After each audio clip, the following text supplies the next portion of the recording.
Buenos días, gracias a todos por conectarse el día de hoy.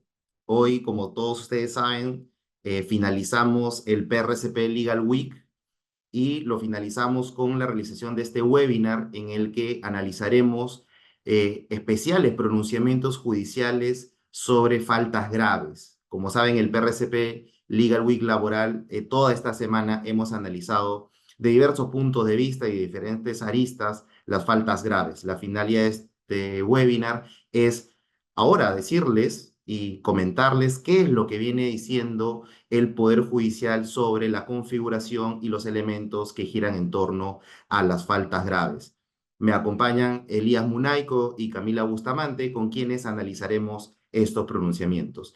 Algunas ideas iniciales antes de dar inicio propiamente al webinar es que en la parte final de este webinar tendremos un espacio para absolver sus preguntas, consultas o dudas.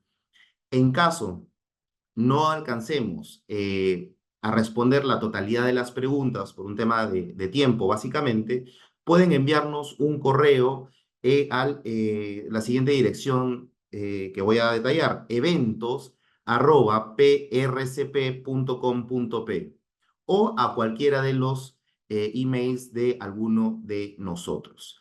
Siendo y así, les damos la bienvenida y comenzamos con el primer pronunciamiento. Camila. Gracias, Dante. Bueno, ahora vamos a presentar una sentencia sumamente interesante respecto al principio de inmediatez. ¿Qué pasó en este caso? Un trabajador fue despedido por haber incurrido en una falta grave. Sin embargo, desde el momento en el que se tomó conocimiento de esta falta hasta que el empleador imputó la misma, transcurrieron 4 meses. Es por ello que el trabajador reclama su reposición en el empleo por haber sido objeto de un despido fraudulento, ya que no se respetó el principio de inmediatez.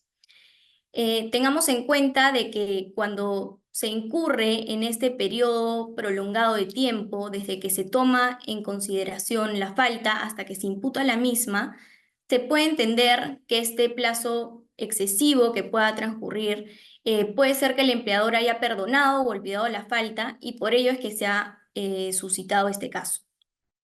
¿Qué nos dice la Corte Suprema al respecto? En este caso, la Corte Suprema ordena la reposición del trabajador toda vez que el empleador no habría acreditado el motivo por el cual ha incurrido en este periodo de tiempo de 4 meses, ¿no? Debemos tener en cuenta que si bien es cierto en nuestra legislación no existe un plazo expreso para que el empleador pueda hacer uso de su derecho de imputar faltas graves, sí debe existir un plazo prudente al momento de interponer la falta grave. ¿Qué nos llevamos de lección con esta sentencia el día de hoy? Primero, que los procedimientos de despido siempre se tienen que eh, imponer en un plazo breve. Caso contrario, debe justificarse la demora incurrida, por ejemplo, con informes internos, auditorías, entrevistas, recabación de documentación, entre otros, para que esto nos pueda ayudar a justificar en algún proceso judicial la demora que pueda haber incurrido el empleador al momento de imputar la falta.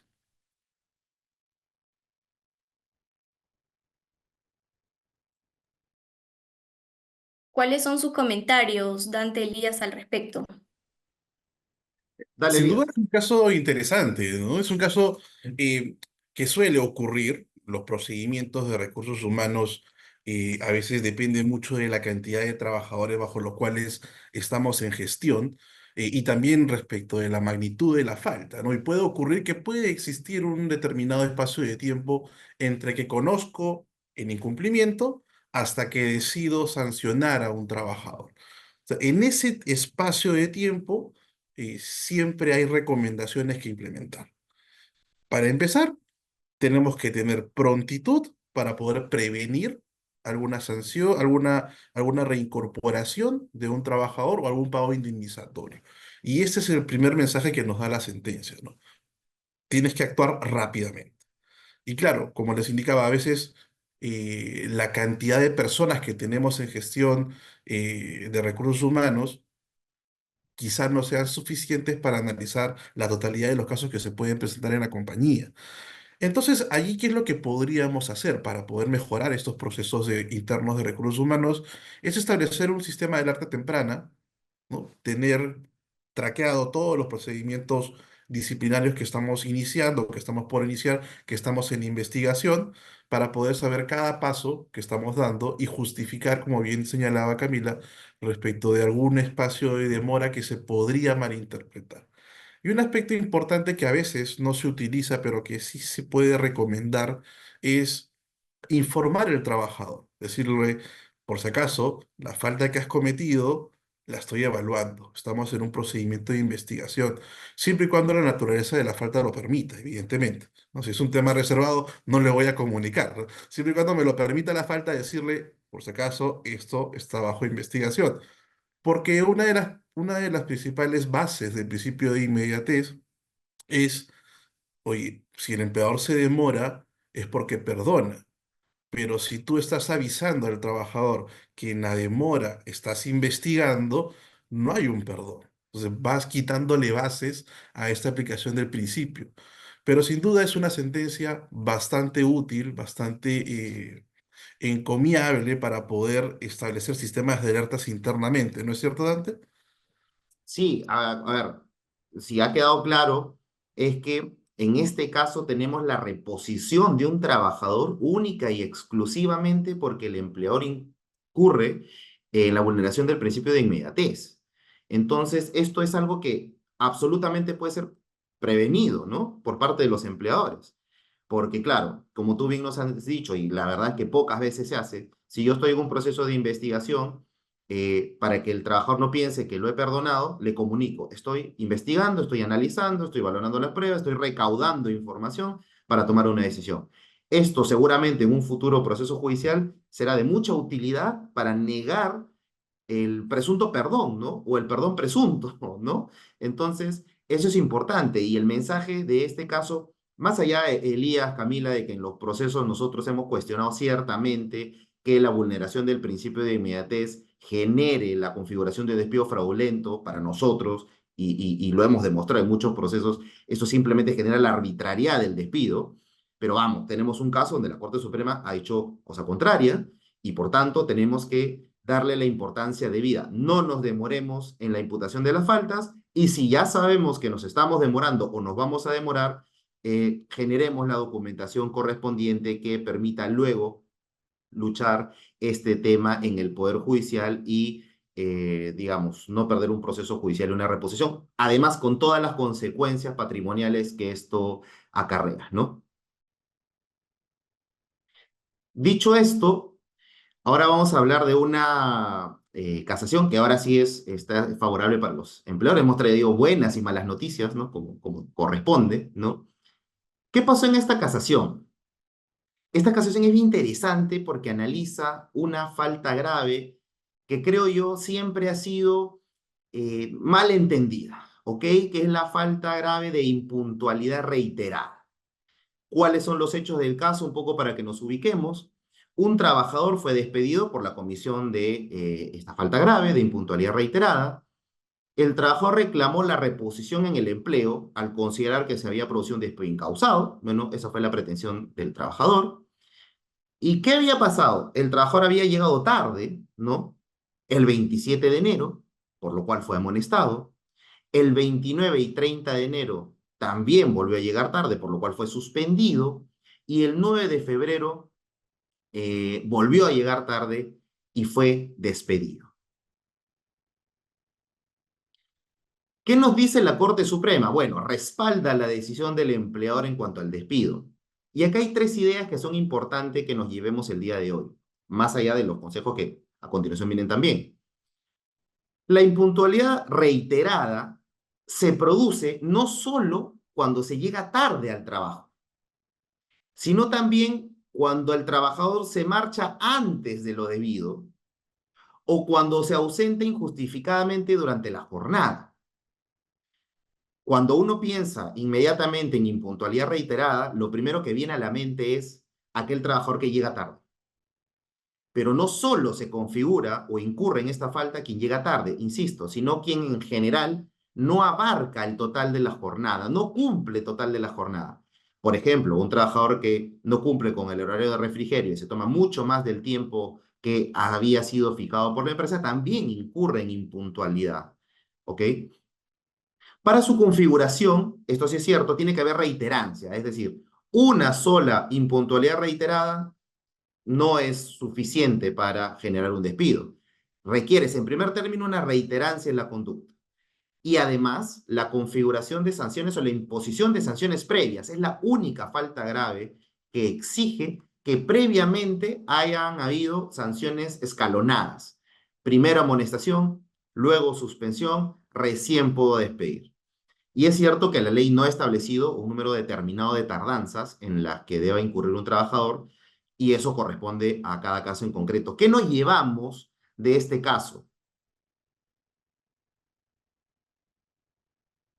Primero, como les mencionaba, que la impuntualidad reiterada no solo es llegar tarde, sino también cuando en general no se cumple con la jornada completa. Esto puede ser, insisto, cuando alguien se va más temprano de su hora de salida, cuando alguien no cumple con el horario de refrigerio, entre otras circunstancias.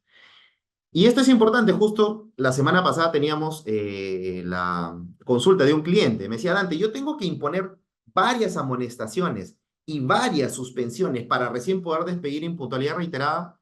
Como ustedes se habrán podido dar cuenta, en este caso solo se impuso una amonestación y una suspensión y recién vino el despido. Lo importante es la gradualidad. Primero amonesto, luego suspendo, luego despido. Por lo tanto, bastaría una de cada una de ellas. Pero sin duda esto dependerá de el grado de cumplimiento o de cómo gestionamos nuestras relaciones laborales. A ver, es que hacemos ser más flexibles, a veces queremos ser más estrictos y esto depende de cada empresa en particular. Y nuevamente, y no con el ánimo de ser reiterativo, respetemos el principio de inmediatez. Elías, Camila, sus comentarios. Sí, eso definitivamente. Suele ocurrir que, claro, siempre hay flexibilidad dentro de la organización para que los trabajadores puedan tener sus espacios también de descanso, sus descansos, sus pausas activas. Esta norma no está en contra de eso, ¿no? Esta norma lo que está es, y esta sentencia sobre todo, está para sancionar aquellas conductas que naturalizan ese tipo de situaciones que el empleador puede flexibilizar. No, esta norma no te obliga a que 8 de la mañana y 8:05 estés ahí en la puerta parado para verificar que todos llegan ahora, ¿no? Eso dentro de la gestión de recursos humanos sabemos que puede ser flexible.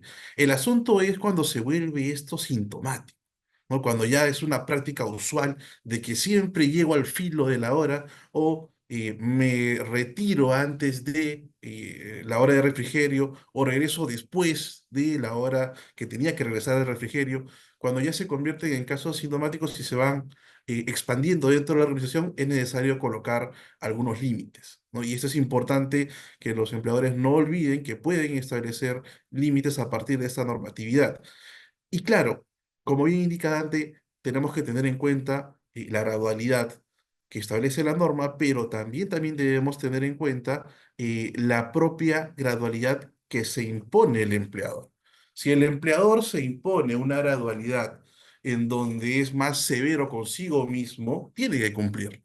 Entonces, eso es lo que la norma también deberíamos tomar en consideración para efecto de su cumplimiento. Camila, ¿qué te parece también respecto de esto?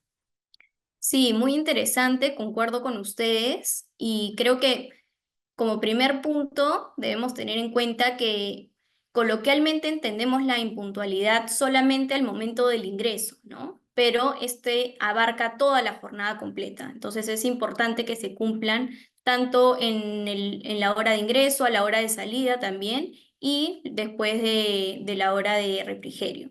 Y como segundo punto también recalco la importancia de que los empleadores también cuenten con sus registros de asistencia, que los tengan de manera correcta con el fin de poder imputar las faltas de una manera mucho más correcta.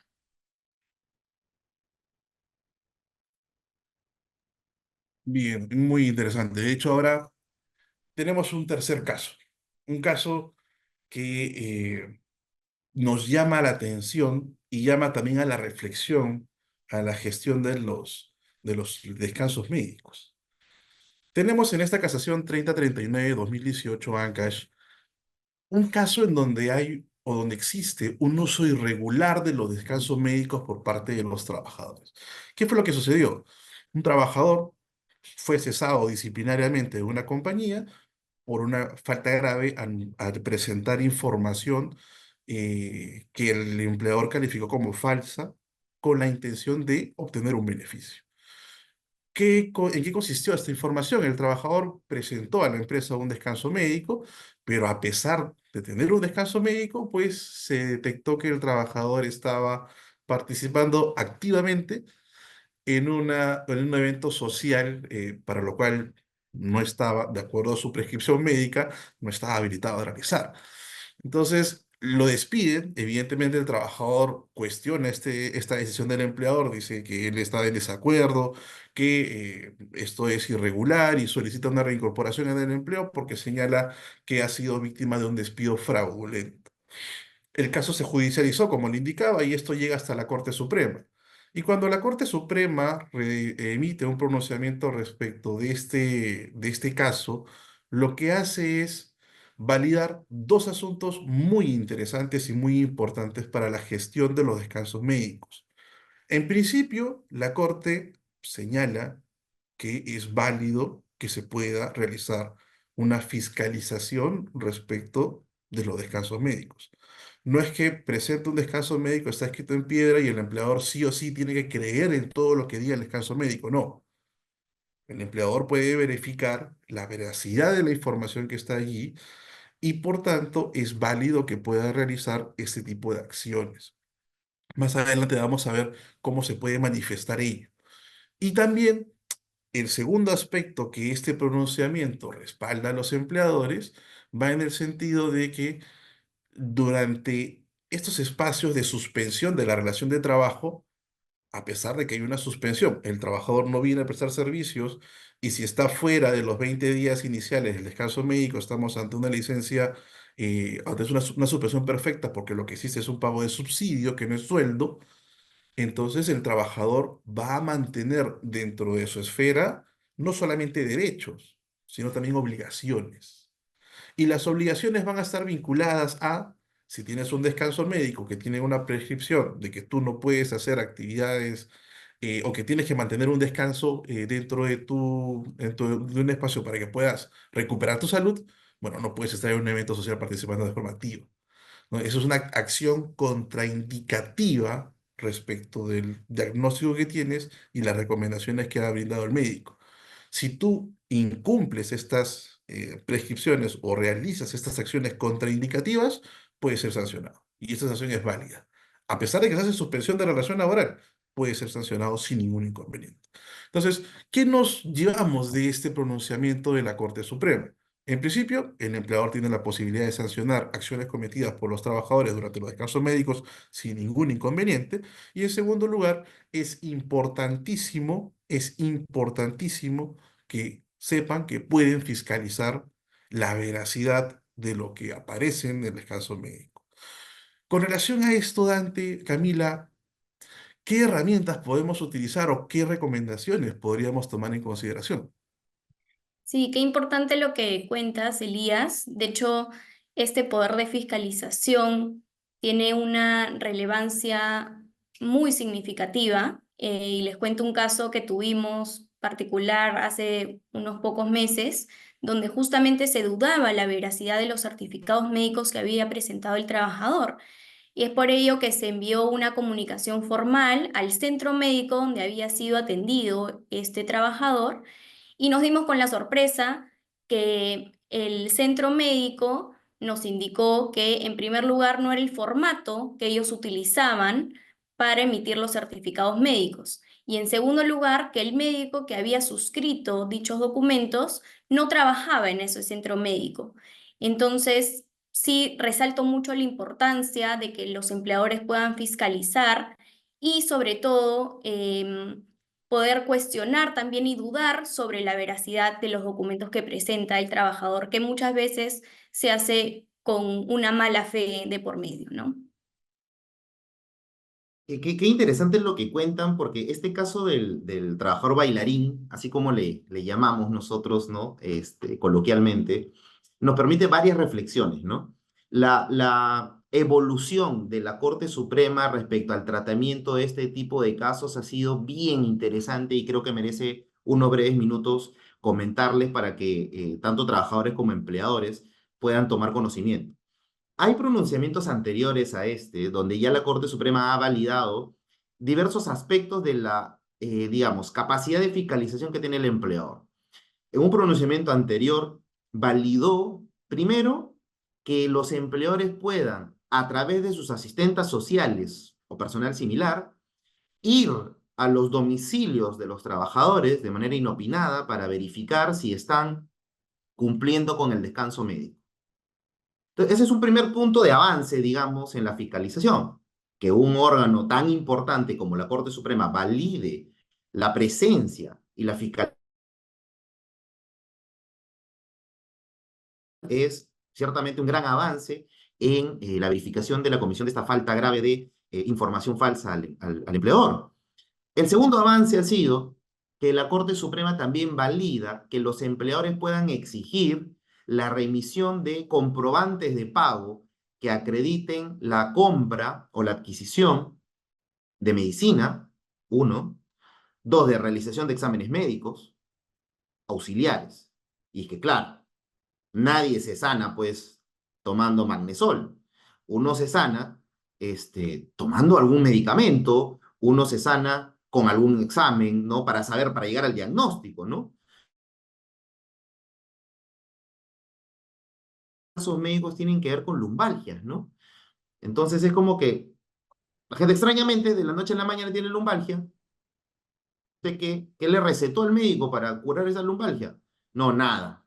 Cuando todos sabemos que debemos por lo menos tomar un antiinflamatorio o una resonancia como examen médico auxiliar. Entonces, este es el tercer avance, Elías, Camila, que tiene la Corte Suprema, porque ya no solo entra a la capacidad de verificación que tiene el empleador, que hasta ahí habíamos llegado, ¿no? Es decir, no te creo, pruébame que no me estás mintiendo porque sospecho, ¿no? Sino que ahora el avance que ha tenido la Corte Suprema, y me parece muy interesante porque va de la mano con el avance de la doctrina más autorizada también, que nos habla de las acciones contraindicadas y contradictorias, ¿no? Quizás el ejemplo de este caso es sumamente interesante porque es un trabajador que está tomando y bailando cuando tiene meses, no digo días, meses de descanso médico. Sería como el caso que, no sé, un trabajador que nos ha ocurrido también, a propósito de lo que contaba Camila, un trabajador que alegaba, tenía 6 meses sin poder ir a trabajar, supuestamente por dolores lumbares, pero lo que hacía era manejar una furgoneta, ¿no? Que claramente es una contraindicación expresa del médico porque es un vehículo mayor. Entonces, para los empleadores el mensaje viene en el sentido de que tenemos esta capacidad de fiscalización, tenemos la posibilidad de exigir documentación. Si sospechamos que estos descansos médicos no están representando la realidad, actuemos. Y el mensaje para los trabajadores es evidentemente actuemos dentro del marco de la buena fe laboral. Sí, qué interesante porque también tenemos que tomar en consideración el análisis mismo de la información, ¿no? Porque si tengo un certificado médico, un descanso médico y justo puedo verificar en el Colegio Médico del Perú que esa persona no está registrada, creo que es recontra evidente que ello es una información totalmente eh, falsa. Y además, a veces en los detalles encontramos algunas cosas interesantes, ¿no? Por ejemplo, la compra de medicamentos, ¿no? Tenemos a un trabajador que su rango de acción, su zona de trabajo es la zona de Lima Norte, tenemos que su vivienda está en Lima Norte, tenemos que el centro médico está en Lima Norte, pero de repente aparece pues un certificado médico de un lugar en la zona, en Cañete, en Lurín, entonces o una compra de medicamentos pues en chincha, entonces, oye, como que tú, está bien, hay un descanso médico, hay una compra de medicamentos, pero como que estás un poco lejos, ¿no? Son indicios que te pueden indicar que esta información tiene que pasar por una verificación, ¿no? Y es por eso importante que podamos establecer estos procedimientos. Continuamos ahora con una sentencia respecto al abandono de trabajo. En este caso, un trabajador interpone una demanda de reposición por despido incausado, toda vez que la empresa le habría imputado la falta grave de abandono de trabajo. El demandante lo que alegaba era que la empresa había cambiado el horario de trabajo y él no se encontraba de acuerdo con esta decisión que había tomado el empleador y por tanto no concurrió a su centro de trabajo por más de 3 días consecutivos. Los jueces de la Corte Suprema respaldan la decisión del empleador en este caso sobre la base de los siguientes puntos. En primer lugar, que nunca se cuestionó el cambio de horario que había impuesto el empleador al trabajador. Por lo tanto, ha hecho uso de una indebida resistencia para prestar sus labores. Y por otro lado, menciona la Corte Suprema que más allá de la resistencia que haya podido incurrir el demandante, no es ajeno de que se configura el abandono de trabajo cuando se deja de prestar los servicios por más de 3 días consecutivos, y ello fue lo que ocurrió en este caso, y por lo tanto la falta grave sí se configuró de manera correcta. ¿Qué nos podemos llevar de esta sentencia particular? En primer lugar, que las decisiones empresariales forman parte del poder de dirección con el que cuenta el empleador y por lo tanto todos los trabajadores están sujetos a su debido cumplimiento, salvo que una autoridad administrativa o judicial ordene lo contrario. Sin embargo, en este caso en particular, ello no sucedió. El trabajador nunca cuestionó esta decisión de cambio de turno, ni en la vía administrativa, ni tampoco en la vía judicial. Por lo tanto, sí configuró la falta grave de abandono de trabajo. Y como segundo punto, podemos resaltar de que el derecho de resistencia sí existe y puede ser aplicado por los trabajadores. Sin embargo, ello únicamente está limitado cuando existan vulneraciones a los derechos fundamentales o al derecho a la dignidad de los trabajadores. ¿Qué nos dicen Dante Elías al respecto? Este caso es bien interesante, Camila Elías, porque, a ver, en el 99.9999999% de casos en los que el empleador da una orden debe obedecerse. Así de claro, para llevarnos una idea, ¿no?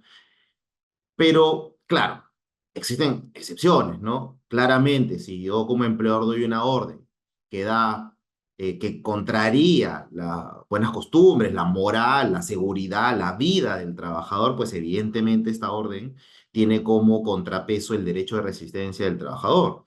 De hecho, hemos tenido un caso conocido seguramente por la comunidad jurídica, donde una juez le pidió a su especialista que baile, ¿no? En el juzgado, ¿no? Y claro, al final fue destituida, ¿no? Por este tipo de órdenes, ¿no? Pero claro, o sea, una orden absolutamente absurda, absolutamente irregular. Y claro, el trabajador hubiera podido en ese caso resistirse. Bueno, terminó bailando, ¿no? Y por eso fue destituida esta juez. Pero a lo que me refiero es que es importante entender que un trabajador puede estar disconforme con la orden de un empleador, eso es totalmente válido, pero lo que tiene que hacer es iniciar las acciones correspondientes, porque es imposible, ¿no? Llevar a cabo un emprendimiento o una actividad empresarial si es que no se cumplen las órdenes del empleador. Imagínense si todos tuviéramos la posibilidad o la potestad de decir, no, no quiero obedecer esta orden porque no me parece, porque estoy disconforme, pues evidentemente ningún centro de trabajo podría funcionar. Es importante recordar que existe, y yo siempre en clase lo repito, y ya me he cansado, pero seguiré luchando con esto, que existe el derecho fundamental a la libertad de empresa.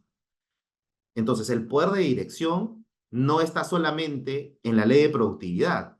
El poder de dirección deriva de la libertad de empresa, que es un derecho fundamental que está en la Constitución.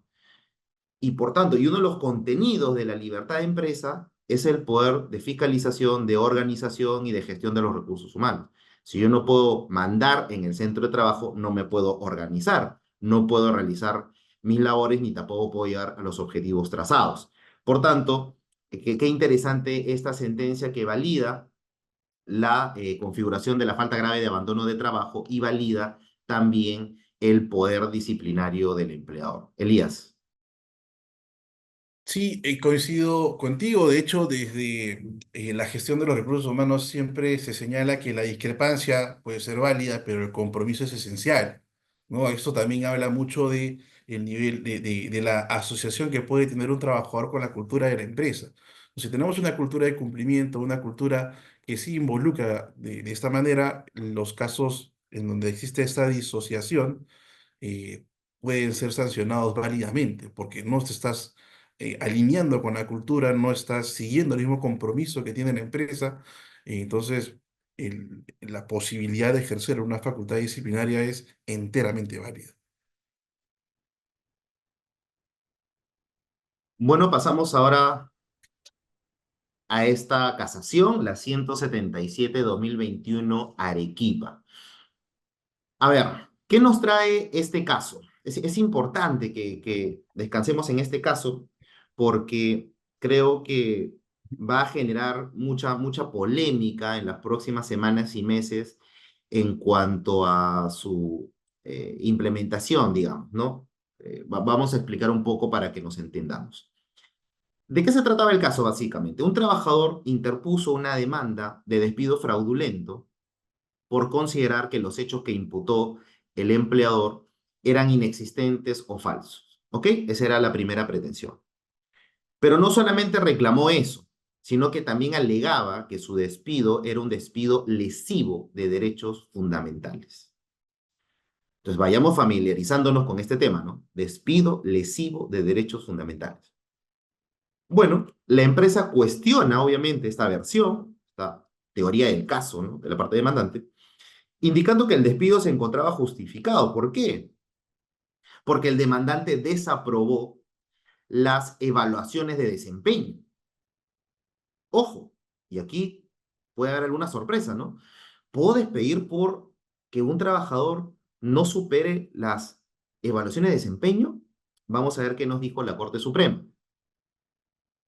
La Corte Suprema respalda la decisión del empleador. Respalda la decisión del empleador y dice, en primer término, que la falta imputada se ha comprobado, pues que el trabajador ha reconocido que no superó las evaluaciones de desempeño. Y por tanto, no nos encontraríamos frente a un despido fraudulento.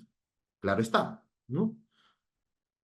Y además, y esto es lo importante de esta sentencia, no, pues claro, la primera lección sería, oye Dante, ¿es posible despedir a un trabajador por no superar las evaluaciones de desempeño? Sobre la base de esto, sí.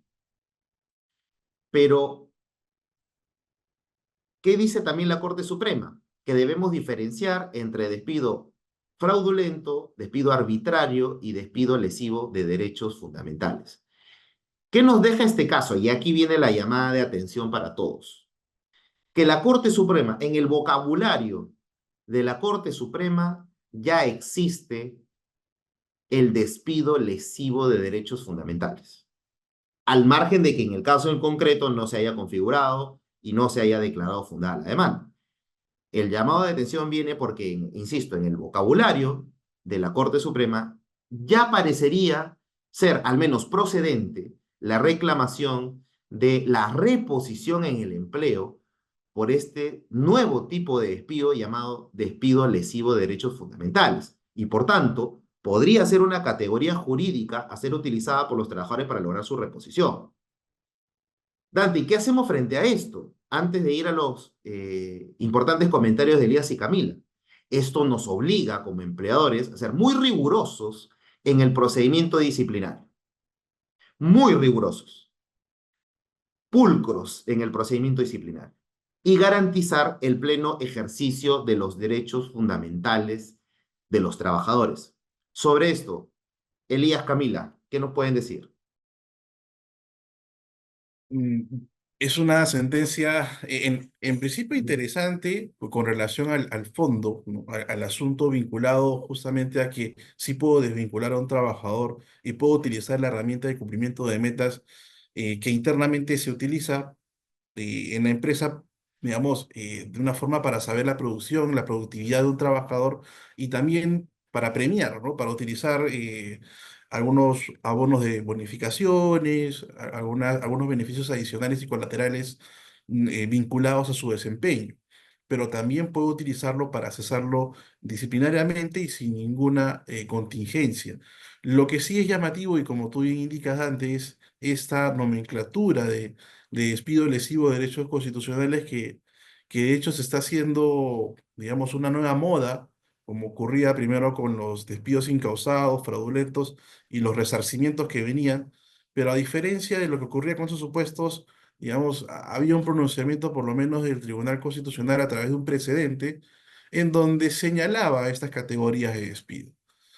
Hace unos días estuve en un evento compartiendo con personas de Chile, Argentina, y ellos se extrañaban, ¿no? Porque el sistema chileno, por ejemplo, la reincorporación o la remisión en el empleo como lo tenemos nosotros no existe. Básicamente es un pago indemnizatorio agravado, ¿no? Si estamos en supuestos de discriminación, hay una tarifa legal establecida para la generalidad de los trabajadores y por estos casos límites, lo que existe es un agravamiento de la indemnización tarifada. Y no hay ningún inconveniente con que no haya una readmisión en el empleo, ¿no? Igual situación ocurre en Argentina, donde sí tenemos un listado, pero muy limitado de readmisión, pero acá en Perú y esto va en línea justamente de los temas de inversión y los temas de seguridad y de fomento de empleo.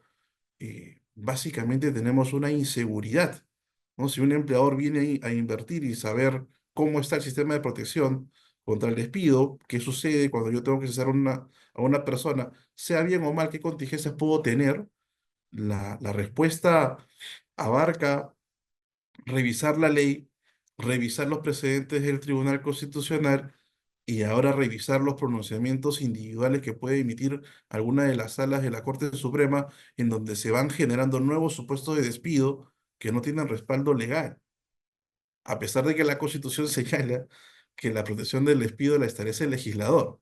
Pero bueno, eso es importante de llamar atención porque es una práctica judicial que a la larga lo que genera es que nuestro porcentaje de formalización en el empleo se mantenga pues muy alejado de lo que ahora tenemos. Hoy tenemos entre un 20 y 25% de formalidad, ¿no? Y esto sin duda lo que va a hacer es obligarnos a mantener solamente o de repente disminuir ese porcentaje lamentablemente. Pero es importante tener en cuenta las recomendaciones que indicas vinculadas a la pulcritud del procedimiento de despido y sobre todo la necesidad siempre de tener un equipo diverso con relación a relaciones laborales, equipo legal, para que se puedan abarcar todas las aristas completas y tener un cese disciplinario, una gestión del despido totalmente adecuada y evitar contingencias para la empresa. Sí, de acuerdo, Elías, Dante. Creo que últimamente también hemos estado viendo algunos pronunciamientos de primeras y segundas instancias donde se han pronunciado acerca del despido lesivo de derechos fundamentales, ¿no? Y también nuevas demandas recientes donde las pretensiones han sido justamente esta nueva figura jurídica que se está planteando últimamente, así que a tenerlo en cuenta para estas nuevas oportunidades donde veamos estos casos.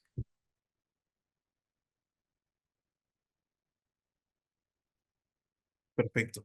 Y finalmente, tenemos un pronunciamiento que nos permite tener en este pequeño webinar una visión un poco más completa del asunto vinculado con la gestión disciplinaria de los ceses de los trabajadores.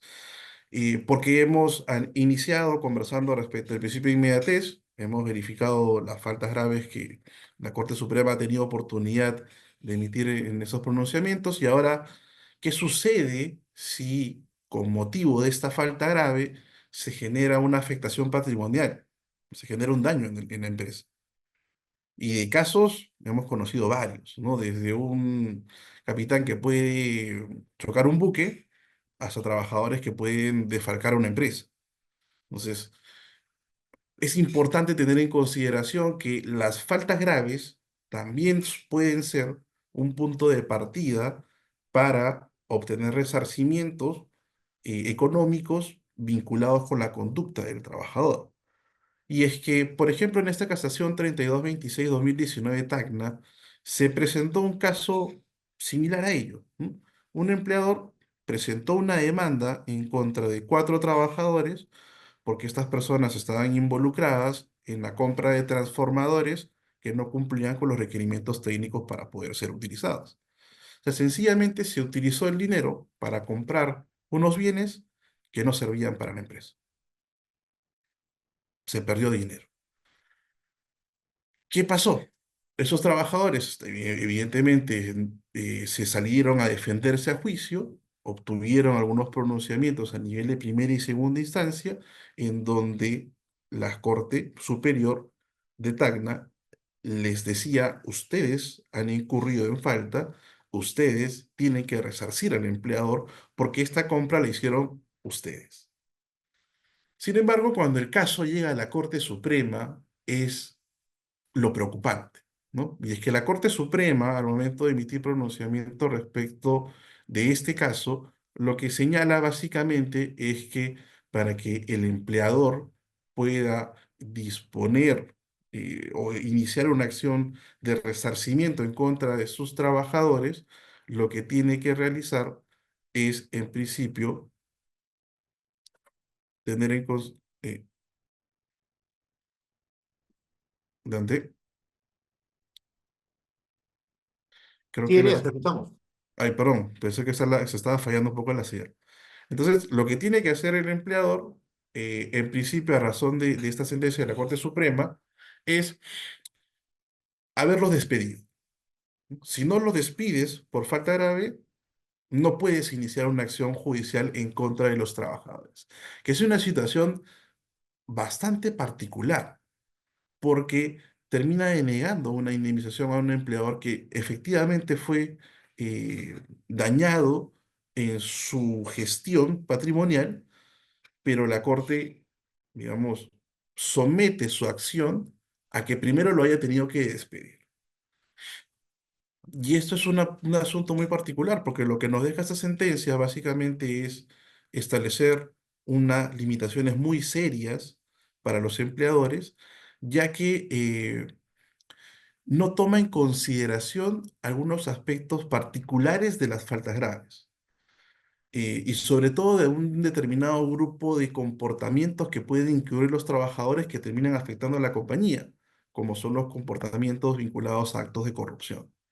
Un acto de corrupción por lo general está oculto, oculto por la persona que tiene ese manejo de la información, lo mantiene oculto y se puede desvincular de la compañía sin que el empleador quizá llegue a descubrir ese acto de corrupción y puede cesar la relación de trabajo por una renuncia, por un término de contrato, por un retiro de confianza, no necesariamente un despido. Y claro, luego cuando viene una auditoría vinculada a la acción que tomaba esta persona, se levantan las observaciones vinculadas a estos fraudes.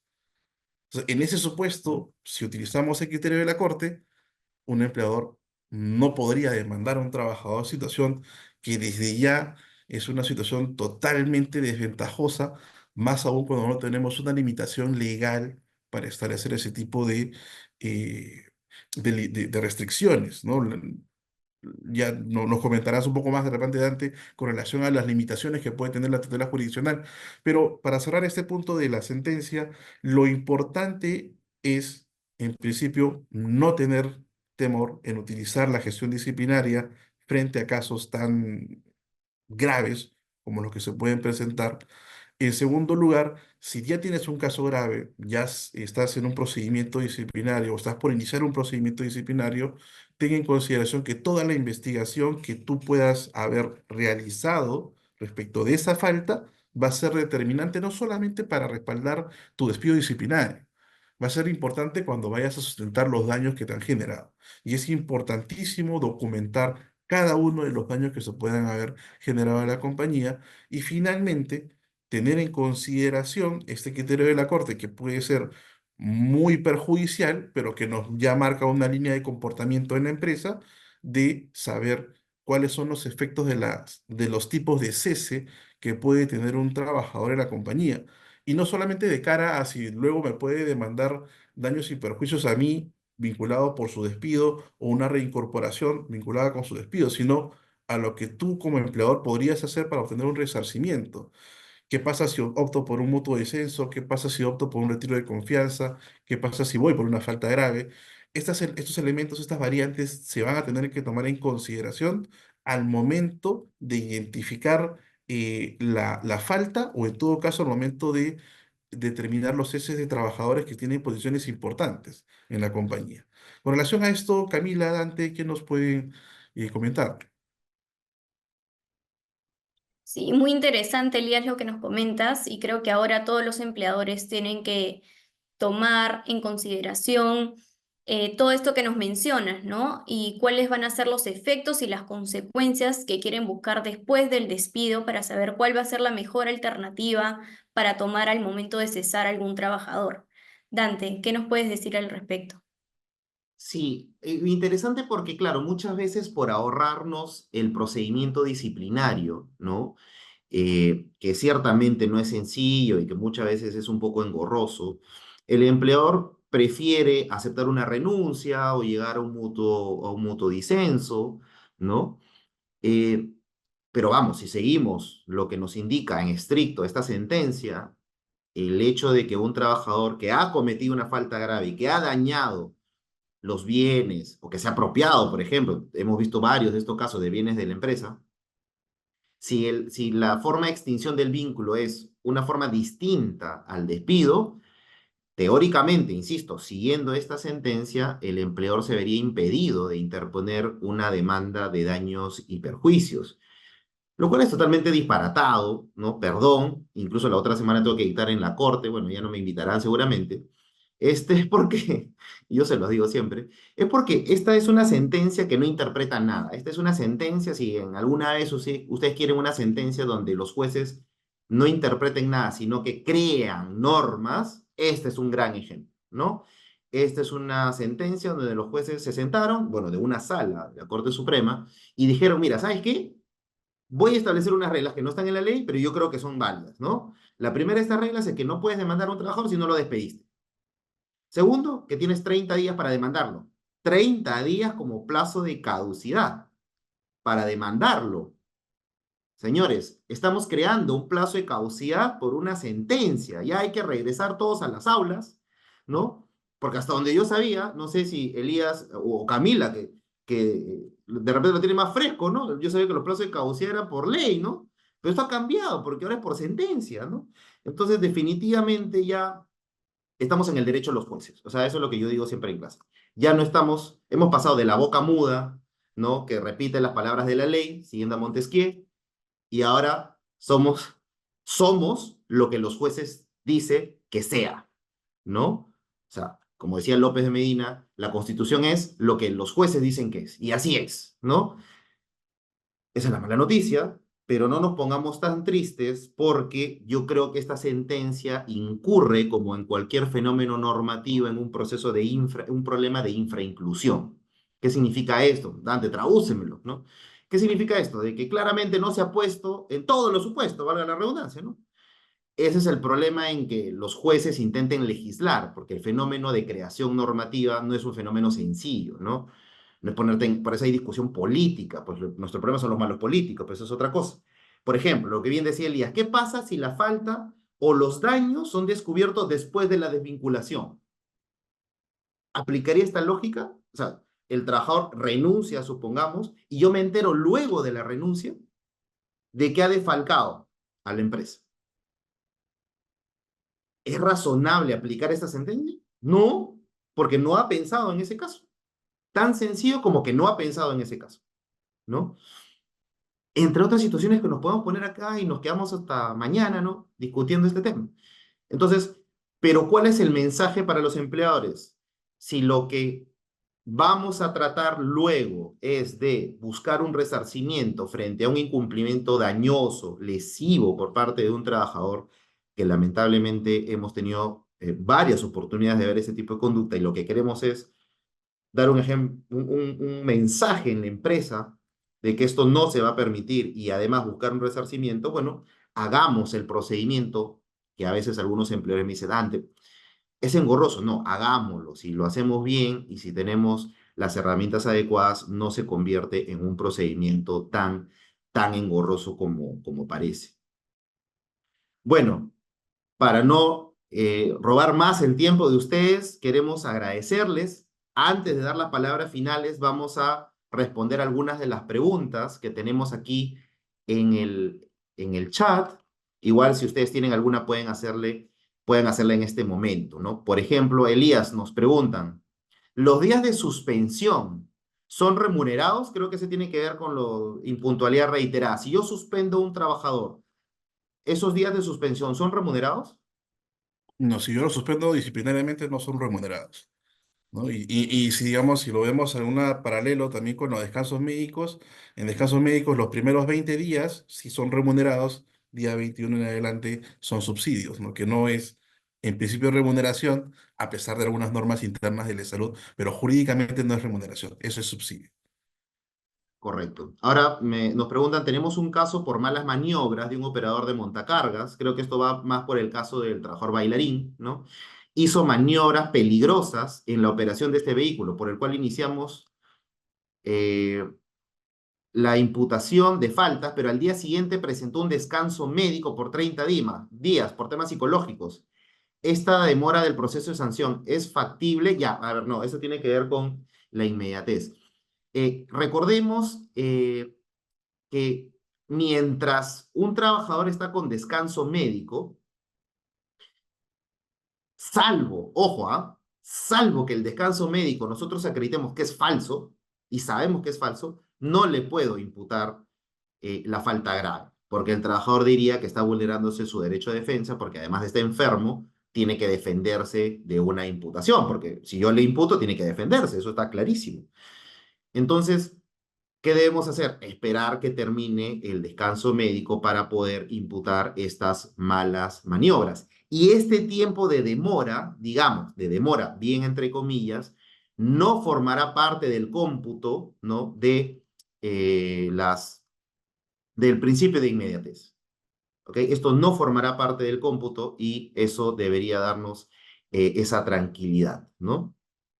También complementar, Dante, con lo que mencionas, que es bueno que todas estas investigaciones, la documentación que se está recabando sea bien resguardada para en el caso de un futuro proceso judicial tengamos esta materia que hemos recabado con el fin de poder sustentarlo y justificar la demora incurrida al momento de imputar la falta.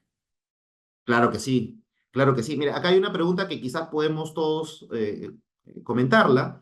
¿El empleador puede fiscalizar las licencias sin goce de haber que otorgue a un empleado? Por ejemplo, con visitas domiciliarias para corroborar que el trabajador no esté laborando para otra empresa. Y es interesante, ¿no? Si son licencias sin goce y no están vinculadas con el tema de salud, donde hay una obligación del trabajador que tenga una labor contraindicativa, parece que la respuesta se va acercando un poco al no, pero, siempre hay un pero, eh, tengamos en cuenta cómo está nuestro contrato, ¿no? Si tenemos un acuerdo de exclusividad con esta persona, evidentemente hay una obligación que subsiste. Pero si no tienes un acuerdo de exclusividad, también vayamos a ver otras aristas más si es que está compartiendo secretos industriales. O como como gestor de recursos humanos, estoy protegiendo a mi organización para que no utilicen las licencias, para que vayan a otras compañías que pueden ser de mi competencia a hacer labores que finalmente los pueden ayudar a mi competencia en desmedro mío. Pero tenemos que analizar eso caso por caso. Por eso que le decía, la respuesta se acerca al no, pero siempre hay peros, ¿no? Dependiendo de cada caso concreto. Ahora, podría ser también que, creo que la respuesta viene más también porque si tú estás trabajando en otro lado, estés o no estés con licencia, podríamos estar frente a un supuesto de competencia desleal, ¿no?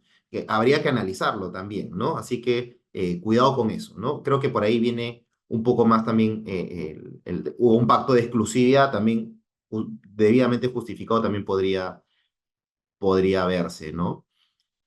A ver, para ustedes, esta pregunta también está bien interesante, ¿no? Ya nos han abordado con preguntas bien interesantes, ¿no? Mira, dice, un trabajador que fue operado de la mano derecha y estuvo 5 meses con licencia médica, ha sido reincorporado con actividades menores a las que realizaba antes. Hasta ahí todo ok. Sin embargo, hemos sabido que conduce su auto particular y participa en un campeonato de fútbol los fines de semana. Aunque estas actividades son fuera del ámbito laboral, el trabajador sigue quejándose de dolor, pese a no tener descanso médico. ¿Es posible que como empresa podamos sancionar este tipo de actividades fuera del trabajo?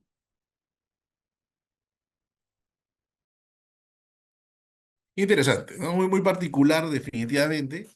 Yo creería que o sea, sí podría haber un ámbito, un margen de fiscalización. En principio, sí, podemos hacerlo.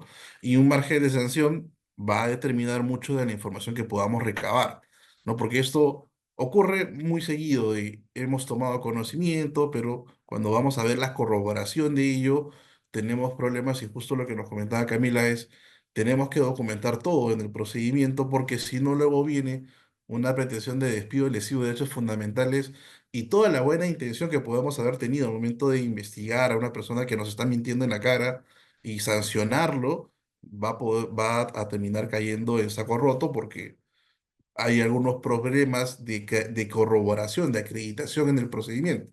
Por eso tenemos que tener muy en cuenta ese punto también.